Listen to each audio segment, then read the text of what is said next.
அனைவருக்கும் வணக்கம். சின்ன சின்ன சிறகுகள் நிகழ்விற்கு உங்களை அன்போடு அழைக்கின்றேன். நான் உங்கள் டாக்டர் டாரத்தி. கடவுள் நமக்கு கொடுத்திருக்கிற அற்புதமான உறுப்புகளில் ஒன்று இந்த நாவு. இந்த நாவை கொண்டு நம்மால் எத்தகைய காரியத்தையும் சாதித்து விட முடியும் என்பதற்கு ஒரு சரியான எடுத்துக்காட்டோடு உங்கள் முன்னால் நிற்கிறேன். தெனாலிராமனுக்கு ஒரு அருமையான மகன். அவன் பெயர் பாஸ்கர சர்மா. ஒரு நாள் தெனாலிராமன் அரண்மனைக்கு செல்லும் பொழுது நானும் உடன் வருகிறேன் என்று அடம் பிடிக்கிறான். ஆன்றோர்களும் சான்றோர்களும் நிறைந்திருக்கின்ற அவையப்பா என்று சொல்லி பார்த்தும் செல்லாமல் சரி என்று மகனை அரண்மனைக்கு அழைத்து செல்கிறார். ஒரு இடத்தில் நிறுத்திவிட்டு நான் அரசரை சென்று பார்த்துவிட்டு வருகிறேன், அதுவரை எங்கும் செல்லாதே என்று சொல்கிறார். அரசரை பார்த்துவிட்டு திரும்புகிறார். தெனாலிராமன் மகன் காணவில்லை. சற்று தூரத்தில் பார்க்கிறார். 2 காவலர்கள் தன்னுடைய மகனை கைது செய்து அழைத்து செல்வதை பார்க்கிறார். துடுக்குற்று போனவராய் காவலர்களிடம் சென்று ஏன் என் மகனை கைது செய்கிறீர்கள் என்று கேட்டார்.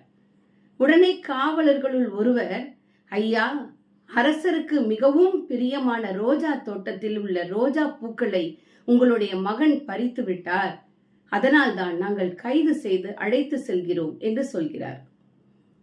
உடனே தன்னுடைய மகனிடம் சென்று தெனாலிராமன் சற்று பயம் கொண்டாலும், மகனே பயப்படாதே, கலங்காதே, வாயுள்ள பிள்ளை பிழைக்கும் என்று சொல்லி அனுப்புகிறார். அரசரிடம் செல்லும் பொழுதெல்லாம் மகன் நினைத்து கொண்டே போகிறான். அப்பா காரணம் இல்லாமல் சொல்ல மாட்டாரே ஏன் என்று யோசித்தவனாய் அப்படியே அரசர் முன்னால் சென்று நிற்கிறான். அரசரை பார்த்தவுடன் பணிவுடன் வணங்குகிறான். உன் பெயர் என்ன என்று கேட்கிறார். நான் தான் தெனாலிராமனுடைய மகன் பாஸ்கர சர்மா என்று சொல்கிறார். அப்படியா, நீ என்ன காரியம் செய்தாய் தெரியுமா என்று கேட்கிறார். உடனே சொல்கிறான் பாஸ்கர சர்மா, அரசே, உங்களுடைய அமைதியும் ஆளுமையும் நிறைந்த இந்த நாட்டில் யாரேனும் தவறு செய்ய முடியுமா என்று கேட்கிறார். அவனுடைய பேச்சின் திறமையை கண்டு புன்முறுவல் பூக்கிறார் கிருஷ்ணதேவராயர். சிறிது நேரம் கழித்து, ரோஜா தோட்டத்தில் உள்ள ரோஜா மலர்களை நீ பறித்தாயா என்று கேட்கிறார்.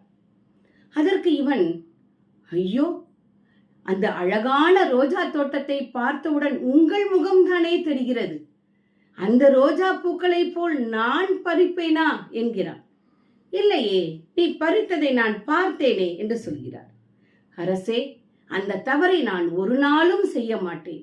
ஏனென்றால் என் தந்தை அடிக்கடி சொல்லுவார், அரசருக்கு ரோஜா மலர்கள் என்றால் மிகவும் பிடிக்கும் என்று. அதை நான் பறிக்கவில்லை என்று சொல்கிறார்.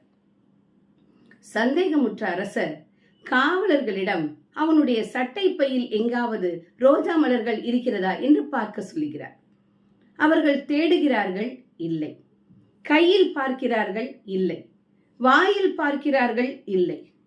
உடனே அரசர், சரி சரி, வந்த சிறுவனுக்கு ஏதேனும் பரிசு கொடுத்து அனுப்பிவிடுங்கள் என்கிறார். விடுதலை செய்யப்படுகிறான் மகன். மகனுடைய வரவுக்காக காத்து கிடக்கிறார் தெனாலிராமன்.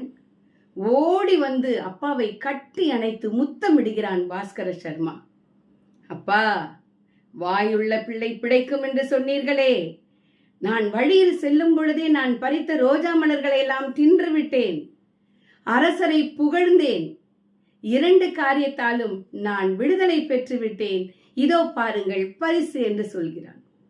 மகனுடைய அதி புத்திசாலித்தனத்தையும் அந்த நாவன்மையையும் பார்த்து கடவுளுக்கு நன்றி சொல்லுகிறார் தெனாலிராமன்.